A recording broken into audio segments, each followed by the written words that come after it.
کاله آمل کاله که آمل نگین و لبنیات کل ایران تمین و نیشکت چی خار و چند میلیون نون خار و مهندسین تا شرکت کارکنان از کارگر راننده و نگهبان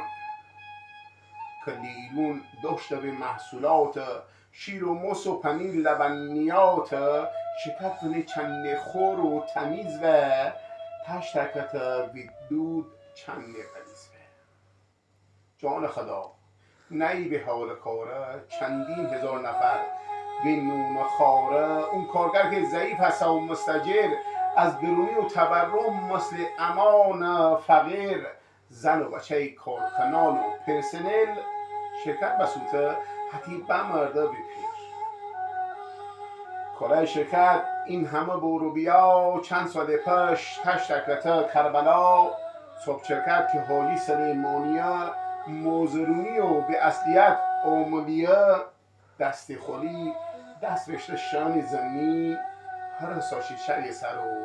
بوته یا علی اسوت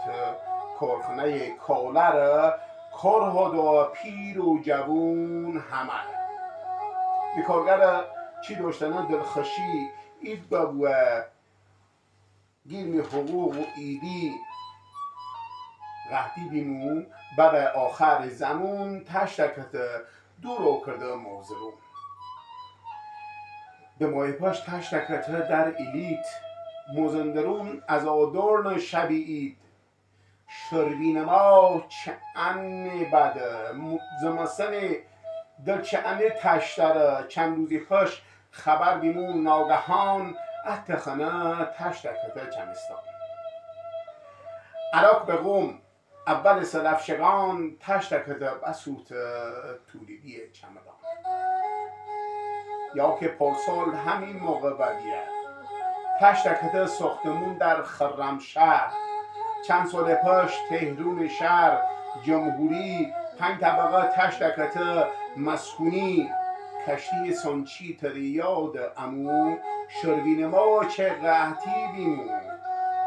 یا که تهرون مجتمع تجاری